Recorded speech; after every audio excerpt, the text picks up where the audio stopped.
Here is a 69-year-old male patient who presented to us with history of left flank pain of 1 month duration. He was diagnosed with urethritis for the past 15 years and he had history of left ureteroscopic surgery for his ureteric stone in 2005. He is known IHD patient and post PTCA status, diabetes and no hypertension.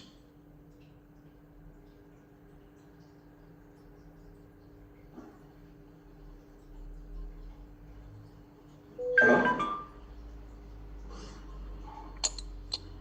So, Kaushik, you have to ask anything more?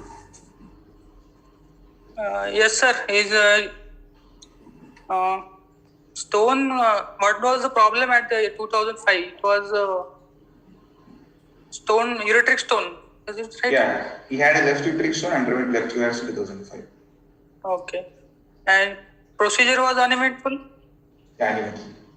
Okay. And after that, he used to do any follow-up checkup? No absolute follow-up for him. He has just given a vague history of 15 years urolithiasis and URS. Did he pass some stones? No lithiasia history. No lithiasia. Okay. Is diabetes under control? You go for the next slide. I will come to the diabetic list later. And he had an ultrasound showing right small contracted kidney with left kidney gross hydronephrosis, pelvic calculus of 3 centimeters, an LPC calculus of 2 centimeters, bladder partial distension in prostate 24 months. Dr. Kaushik, I would like to ask the physical findings. Yes, sir. Before that, some negative history I will ask and then we'll go to examination. Now ask the negative history, whatever you want to know. Is there any history of hematuria? Is there any history of facial puffiness, pedal edema, breathlessness? Is there any history of weight loss? No history of weight loss, and there is no pedal edema. Is there any history of analgesic abuse or any history of pulmonary coughs? No prior history of tuberculosis, no pedal edema, and no chest complaints. Okay. Is any medication? Is using any regular medication for constipation or some other analgesics? No such history given. Why are you particular about constipation? Sir, this constipation has disturbed bowel and bladder habits, and these laxatives can cause stones. Okay. Anything more? And sometimes this neurogenic component can be there, so it can cause stones. Why do you suspect a neurogenic component? Yes, sir. Chronic constipation patients may have some neurological problems. Dr. Kaushik, this gentleman is diabetic for 15 years. Yeah, that also can cause So that is very important. Yeah. Okay, diabetes can cause neuropathic disturbances, autonomic neuropathy. So constipation is a feature of autonomic neuropathy. Yes, sir. Okay. Yes, sir. Okay, go ahead. And physical examination, yes.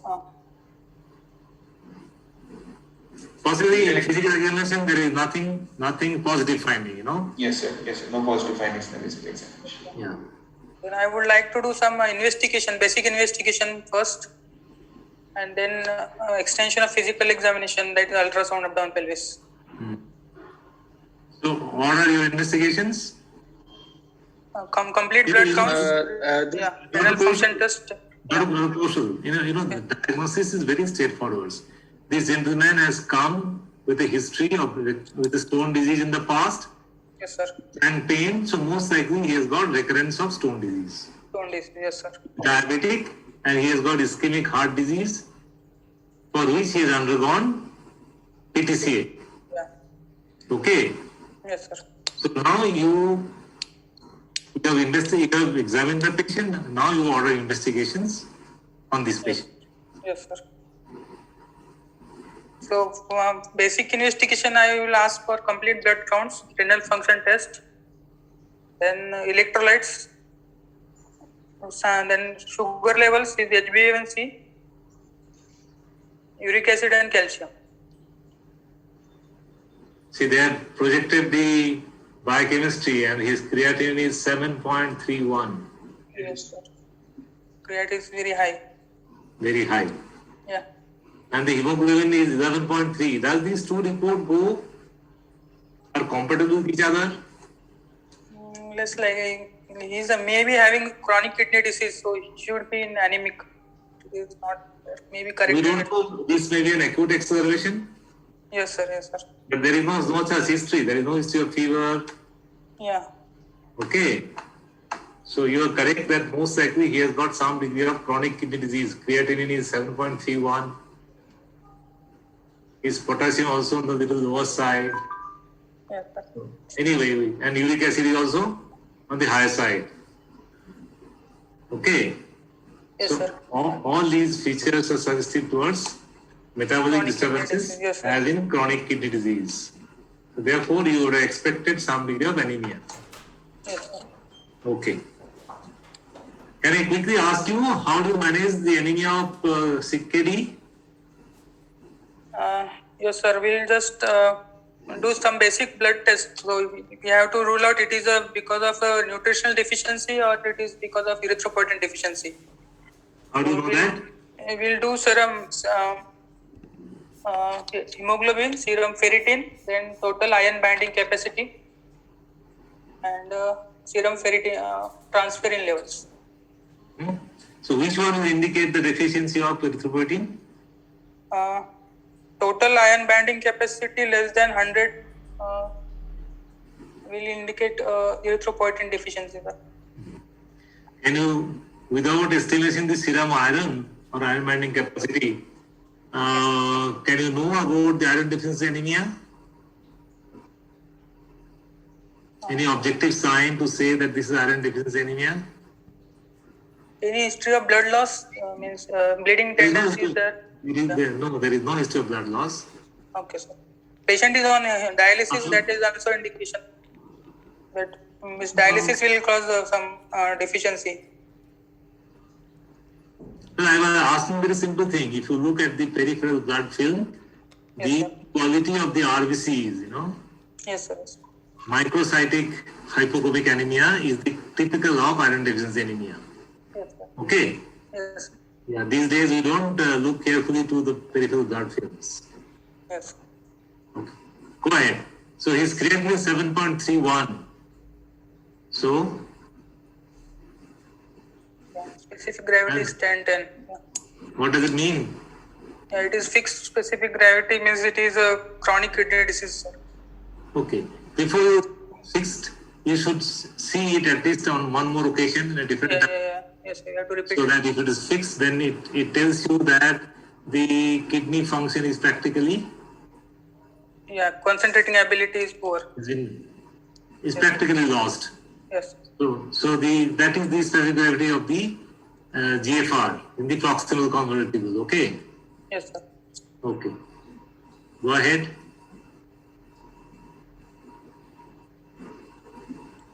Okay. So So what CT scan have you ordered? What Dr. Kosho? Ultrasound, what is? Yeah. Yes, sir. Go back to ultrasound image and ultrasound report. You have an ultrasound? He came to us with an ultrasound report, sir. Okay. It shows you in the right small contracted kidney and left cross-arterial nephrosis, pelvic and LVC calculus. 3 centimeter, 2 centimeter. Dr. Koshal, Yes, sir. this ultrasound report is grossly inadequate for the patient. Yes, sir. If you yourself get it done or if you want your colleague to get it done for you, so what are the information you would like to get? Yes, sir. Kidney parenchymal thickness, and then bladder should be distended, properly distended, and ureters. Yeah. Dr. Koshal, don't jump. Don't jump. See, you are concentrating on the kidneys. So you say that you want to know about the parenchymal thickness of the kidneys. Yes, sir. Okay. See, as a urologist, we must know the basic nephrology concepts. Yes. So which features suggest on sonography that this is a chronic kidney disease? Yes, sir. Parenchymal thickness and loss of corticomedullary differentiation, Okay. Anything more? and echogenicity of kidneys. Yes. Increased because the more and more loss of nephron leading on to fibrosis. Yes. So that gives rise to increased echogenicity of the cortex. Yes. So small kidney, loss of cortical thickness, poor corticomedullary differentiation, and increased echogenicity are pointers towards Chronic kidney disease. medical renal disease. Chronic kidney disease can happen even for obstructive disease also. Yes, sir. So, in an emergency when the patient comes, based on these features, you should refer this patient to your medicine colleagues rather than taking on you, if you are very sure that this is medical renal disease. On the other hand, if it is obstructive urinary, you should take on your side. Okay? Yes. Okay. And then you should see the calyceal system, anything inside, about the status of the dilatation of the ureters, the bladder and the prostate. That's EJ KUB examination. Is that okay? Yes. I think you should read that in a sonography, what does an urologist want to know when he is doing it for ultrasound KUB region. Okay. So what CT scan have you ordered? His creatinine is very high, sir. We cannot do contrast, so we advise non-contrast KUB. Okay. So that is non-contrast CT. Yes. Other So things. on this particular film, just step back, please. Step back. On this particular section of the CT scan, which is taken through the renal hazard area, can you interpret this? Right kidney is contracted, sir, and left kidney is highly grossly hydronephrotic. So you say the right kidney is relatively small, but the parenchyma is still seen. Yes, sir. You are not seeing any radio opacity, so it's your stone. Yes, sir. Well, CT, now non-contrast CT will show all kinds of stone, both radiopaque as well as reducing stones. Okay, Yes, sir. and you are seeing a single right renal artery. Can you make out? Yes, sir. You can see coming from the aorta entering into the kidney, single right renal artery. Yes, sir. How is the left kidney? Left kidney is thin. It is showing thinned out parenchyma with the gross hydronephrosis. Yeah, there is a gross hydronephrosis, is thinned out parenchyma, some amount of perinephric irregularity on both sides. What is the structure you are seeing which is in front of the aorta? You see a linear structure in front of the aorta?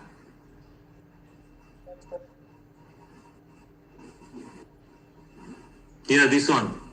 Left renal vein. Very good. So you know all the things, you know all the things. You should derive the findings and interpret it.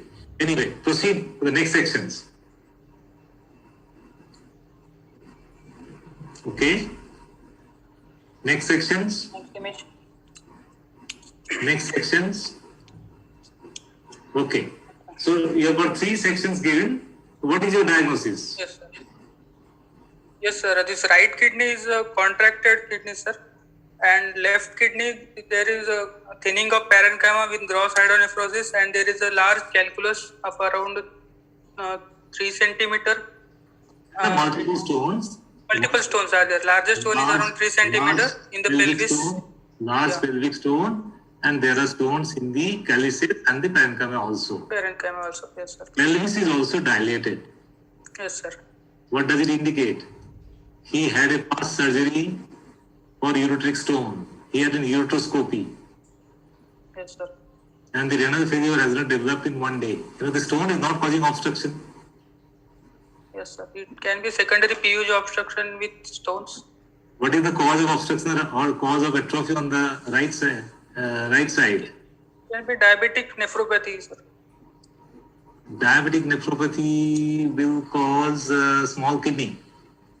Usually, initially, it will cause it will be a enlarged kidney, and initially, eventually, it will cause contracted kidney, sir. But what I am trying to say, without seeing the whole section of films of the whole KUB area, you do not know the status of the ureter, status of the bladder. Yes, right? sir. It is important to see. So we should ideally ask for that, sir, you have given me only 3 sections. I would like to see the whole series. Okay? Yes, sir. In exam, you must be very clear. Don't derive any finding like that. Yes. Okay. So your problem is you have got a patient who is at the moment on chronic kidney disease with creatinine 7.3. So maybe it is CKD4 or CKD5. He has got long-standing diabetes. Yes, sir. He has got ischemic heart disease, maybe on medications. So how do you approach this problem? What are the goals of your management? Yes, sir. First, I will just take a nephrology consultation, sir, before proceeding. For what? Yes, he's chronic kidney disease, sir, and if we are planning some intervention, we should take and cardiology consultation is also needed, sir. He has already gone PTCA, and nephrology clearance also needed, sir. If, sometimes they will plan for dialysis or anything. That is fine. First of all, Dr. Kaushal, first of all, you must be clear what do you want to offer to him? What is the goal of your treatment? And all those things you say, the nephrology checkup, cardiology checkup, all those things are only to make the patient fit for your intervention. Yes, sir. So therefore, you must say what is your intention, what is the goal of your management. Yes, sir. We have to de-obstruct the system, sir. So left side is obstructed. So first of all, you have to ensure that the kidneys are unobstructed. Yes, sir. And you want to make him stone free. Stone free, yes. Stone free. See, somebody might argue that his creatinine is already 7.31. Do you think that he would creatinine will improve? We have to, yes, sir. We have to de-obstruct and then see for nadir creatinine to achieve. So, do you want to do any diversion at this stage? Yes, sir. I would like to do. Yeah. You should come out with that. What are the options? Yes, sir. I would like to do percutaneous nephrostomy for this patient, sir. Don't you want to see the culture of the urine before that? Yes, Don't you want to see the coagulation parameter before that? Culture is done, sir. It is sterile, sir. Sterile, okay, that's good. Do you want to see any? PNR is needed, sir. Yes, sir. Why do you want to see that? Yeah, this patient, chronic kidney disease patients have a platelet dysfunction and deranged coagulation profile, sir. Moreover, if you want to puncture this kidney and put a percutaneous nephrostomy, there may be post-operative bleeding. Yes, sir. Okay. Yes. So he received dialysis elsewhere and he already has got a AV fistula, meaning thereby his CKD status is long-standing. Yes, sir. Okay. Fistula has been created, fistula has matured, and he has been having hemodialysis. Okay. So your aim is to see what is the nadir creatinine so that you can intervene at the best opportune time. Left PCN placed, daily output 1250 ml, which helped to stop hemodialysis. Creatinine after 2 weeks came down to 5.5. Okay. He had underwent dialysis elsewhere, sir, and fistula was also advised, and it was done. He has come after 1 week to us. So, followed by that, we placed a PCN. This is the status. So it shows that he still has got some amount of recoverable function. Okay. Okay.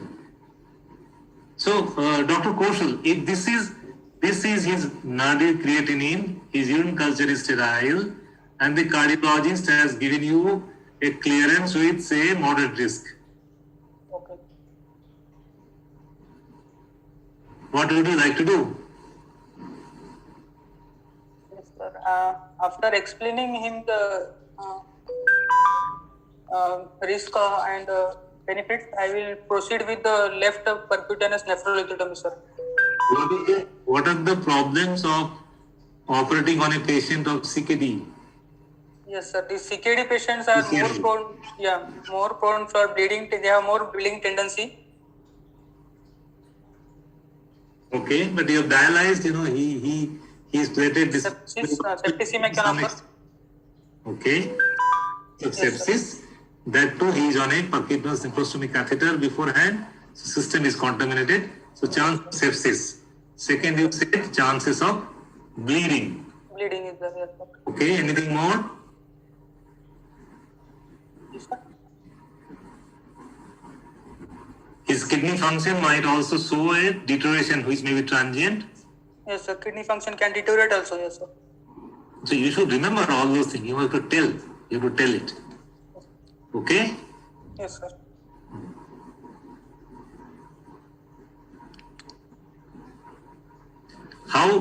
How does following PCNL hemostasis is done?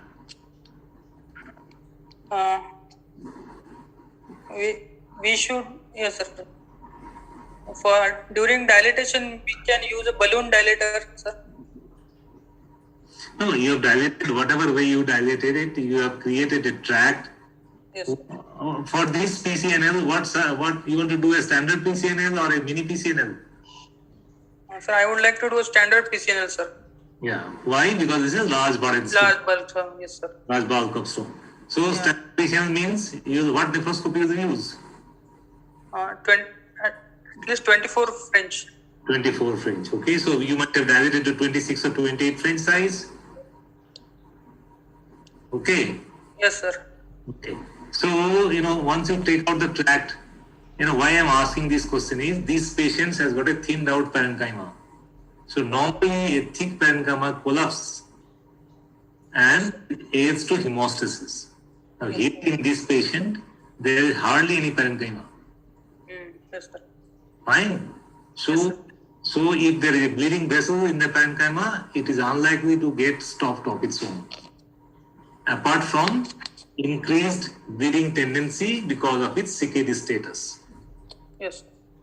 So let's see what happened. He underwent 6 weeks later, he underwent a PCNL, radiation calculi, complete clearance, post-op creatinine 6.5. Okay? So some transient rise from 5.5 to 6.5. Okay? Yeah, we can repeat, yes, sir. We can repeat and clear it, creatinine after 3 days. Fourth post-op day, left flank pain, leak from the PCN side, creatinine rose to 7.5. What may be the reason? What is the cause for rise in creatinine?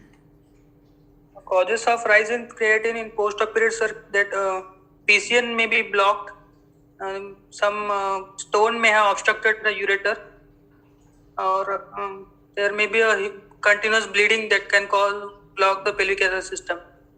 So always say that these are multifactorial. Yes. This patient already has got a CKD status. Yes. This is post-op period. You have used so many medications. Although not documented septicemia, infection is also creating a part. You are using many medications in the post-op period, starting from antimicrobial agents, painkillers. So all has got some amount of nephrotoxicity. Yes, sir. What is the toxicity of paracetamol? Paracetamol, it is hepatotoxic, sir, only. It is hepatotoxic but not nephrotoxic. Yes, sir. Good. Okay. So anyway, creatinine rose to 7.5. So you would ask for dialysis support? Yeah, I would like to do imaging, sir. What is happening? Why is creatinine increasing? That I would like to know. What imaging? What do you do? Initially, I will do ultrasound abdomen pelvis, and then depending on the findings, I will do further proceed. You want to rule out an obstruction, you want to rule out a perinephric collection, you want to rule out Yes, sir. Okay. Yes, sir. Okay. So this CT, they have done a non-contrast CT. Can you read it? Yes, sir. Stone is not seen. Stone is not, sir. It is complete clearance of stone, and the pelvis is still dilated, and there are some hyperdense areas in the renal pelvis, left renal pelvis. What are those? When blood clots, it may be a blood clot, sir. Maybe blood clots. But the good part is there is no perinephric collection. Yes, sir. Okay. Any other sections? Yeah. There is a clot in the proximal ureter also. Okay. Next sections. Hyperdense collection, ZPCS, extending the ureter, 7 residual calculus. Okay. So what do you do? Yes, sir. So there is a calculus, yeah, sorry. Calculus in there are 7 mm, and we have to address that calculus. But You before have to remove that calculus. Yeah. you have to stop bleeding also, mind it. Yes, If sir. you're bleeding actively, if there is hematuria, drop in hemoglobin, you have to attend to that also. That also. See, these are the problems of operating on a patient of CKD, okay? Yes, sir. So remember those, and unless you explain the patient of these possibilities, post-op, you will face problem. Yes, sir. Patient's attendant would not behave you with the same respect. Suppose you have explained everything, they would see you with the respect, and if you have not explained everything, they will say something wrong has gone because of you. Yes, sir. Therefore, assessing a patient and counseling the patient and the attendance is extremely important, okay? Yes, sir. Cystoscopic clot evacuation, red ureteric stenting was done to take care of the Ureteric calculus. Yes, sir. Okay. And clot in the bladder. So good measures to tide over the emergency. Yes, sir. And ensure he is getting antibiotics because you are repeatedly manipulating this patient endoscopically from above, from below. There is more chance of sepsis. So he is getting antibiotic depending on the culture reports. Okay. Yes. So this patient has hematuria and drop hemoglobin and also hypotension. So the surgeon has got no other choice except to call for help. So persistent hematuria, coil embolization, OD5. So what would happen by the coil embolization? Would his kidney function be preserved? It will be lost more. Yeah, it is. They are done selective coil embolization, sir. Even if it is selective, which artery is the embolizing? You remember the branching pattern of the renal artery? Yes, sir. When you puncture for doing PNL, which arteries are normally punctured? Posterior segmental artery, sir. No. You know, posterior artery is a very major artery. You never attempt to puncture that. Oh, okay. That The main renal artery divides into segmental artery, sir. two divisions first. Yeah. Yes, sir. Anterior, posterior. Then they divides into segmental. Segmental arteries. Then Interlobar artery. interlobar. Then arcuate arteries and then arcuate arteries. interlobular arteries. Okay. So when you do the PNL puncture, mostly one of those interlobular or at best the arcuate arteries that may get injured. You try to avoid injuring those bigger vessels which are interlobar or segmental arteries. Yes. Fine. But this patient had got a thin parenchyma. So therefore all these arteries are jumbled up. Therefore, chances of injuring the vessels are also high. Okay. So selective, although they have done selective, where is the tip of the catheter? Tip of the angiographic catheter is somewhere near the, is lateral to the vertebral body, somewhere in the main renal artery. Okay, they have taken the supraselective catheter and they have put the coil in the periphery. You can see that? Yes, sir. Okay. Anyway, by doing this embolization, you will add further damage to the renal parenchymal loss. Yes, sir. Anyway, you have tided over the crisis. Maybe with this, the bleeding was controlled. Yeah. Creatine 5.49, ureteric stent removed after 2 weeks, stone FTIR, 100% uric acid. Okay, what is the Hounsfield density of uric acid? It is usually less than 400, sir. 400 HU. Less than 400 HU. Okay. Okay, good. So, you have got a diagnosis of the pure uric acid on a patient of CKD. He is now more or less stone free. Would you like to give him any medical management? Yes, sir. I would like to tell him advice about hydration and urinary alkalization and with sodium potassium citrate. Potassium citrate. he is a patient of CKD, whose potassium citrate will be used, advisable. We have to see the parameters, sir, electrolyte and other parameters. Monitor, you have to monitor. Yeah, Okay. monitor, yes. Anyway, the patients of renal failure also has got hyperuricemia, so you have Yes, to sir. give medications for that also. Yes, sir. So remember that, remember that. Okay. So what do you think? By doing this procedure, did you help the patient? Yes, sir. Maybe We have to stop the progression of disease, sir. Already patient is in the CKD. We have to remove the stone and stop the progression of renal failure. Very nice. Now, Dr. Kaushal, listen to my question and then answer. So, here is a patient who, when he came to you, was in need of dialysis. At Yes, least, maybe for some time you have made him free of dialysis. Yes, sir. You have made him stone free. Yes. So these are the good benefits you are giving. Now, what are the measures you will advise so that he can be maintained in this status for quite some time, so that he remains free of dialysis? So just enumerate those measures to prevent further damage of renal failure, further progression of renal failure. Yes, sir. I would like to take care of his blood pressure, sir.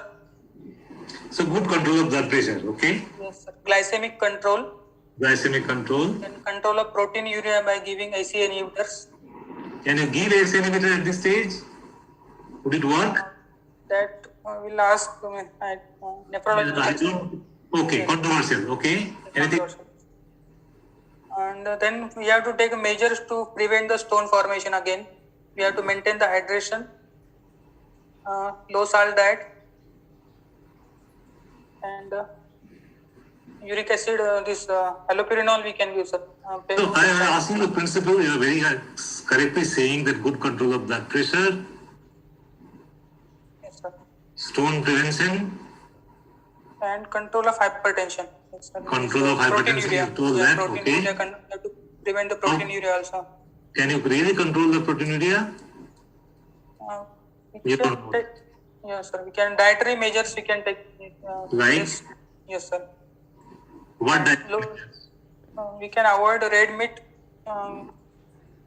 and non-vegetarian diet. We can avoid, sir, which contains more proteins and uric acid. I would like to say one thing. Dietary management is a big part in management of kidney failure. Yes. So these patients need to be given sufficient amount of protein, otherwise they will develop muscle loss. Yes, sir. That will also rise his creatinine. Yes. So therefore, unless you prevent this catabolism, it is going to be dangerous. Okay? They will lose weight and asthenia will start. So therefore, dietary management of protein, the sodium, the potassium, vitamins, all are important. Yes, sir. Next will be management of the anemia of the kidney failure. Yes. Okay, so there we started talking that you have to see the status of the iron store. If it is deficient, you replenish it and then give erythropoietin, Erythropoietin. Yeah. supportive vitamins. Okay, Yes, sir. prevent UTIs. Yes, sir. Would you talk of vaccination for this patient? Yes, sir. We have to vaccinate this patient Against, against. Yes, sir. This against what? pneumococcal vaccine. Yes, sir. Influenza vaccine we have to give, sir. Anything else? Yeah. What about hepatitis B? Yes, sir. Hepatitis B, sir. They are prone for infections. They are prone for it, they will need dialysis. Okay. Yes, sir. Is there a vaccine for hepatitis C? No, I don't know, sir. Anyone? Is there a vaccine for hepatitis C? Not so far. There is a treatment for hepatitis C. Okay. Yes. So it is important when you get a stone disease with CKD, don't think that you will just do PNL and come out. It is the total management of the patient which is extremely important. Okay? Yes, sir. I hope all of you should take attention to it and read it. Try to summarize some of the points which I highlighted. Okay? Okay, sir. Okay. Thank you. The question in the chat box was, would this patient be managed with a stent and then see, or rather than going into a PCN? Would that be told in the exam or straight away go with the PCN? No, you can always say it that the stone was not seen as obstructing stones. Moreover, I would appreciate that you have tried to rule out any lower ureteric obstruction, so you have done RGP and stenting if possible. That will also give rise to decompression of the system, and you will allow the decompression to occur. You could have avoided a PCN, no doubt about it. Then the various But questions this will come. case, sir, yes, sir. Yes. Stone is very large burden, so stent may not go, sir. It doesn't matter, you can always try. Most of the time, the stent succeeds. Yes. Only if it is infected, so stenting is not a good choice. If it is infected system, then the better drainage is by the nephrostomy placement. Okay. Otherwise, stent is a good option. Sir, is there any role of DTPA scan? Will the DTP work in the creatinine of 5.5 or 5.6? No, that we can do EC scan or MACD, sir. What Functional is assessment purpose? is needed, sir. What is the purpose? Purpose is functional assessment? Hello? Yeah. Yes, sir. Purpose is functional assessment? Yes, sir. Functional. We have to deobstruct the system and then. See, if you want to know about the status of obstruction, status of drainage, then you can try to get an EC scan. EC scan might be helpful. But when you know already that there is a stone there, it will be fallacious. Yes. So therefore, there are only two options to assess the kidney function. Put on a nephrostomy and measure the quality of the urine after giving a waiting period of 2 to 3 weeks. That's the best option. Yes. Okay? Or else decompress Okay, sir. by putting a stent and then also assess the quality of the urine. Okay. All right? Yes, sir. Sir, what are the measures to achieve the hemostasis on table, sir? While doing PCNL, if Frank... It will be very difficult. If you are doing on a normal kidney, see, source of bleeding is sometimes from the mucous membrane of the pelvic vessel system. If you see an obvious bleeder, you can try to fulgurate. Sometimes surgeons see it and use the beak of the nephroscope to press that. For some time, it might stop. If you see an obvious bleeder in the mucosal surface, then you can use a bug electrode to cauterize it.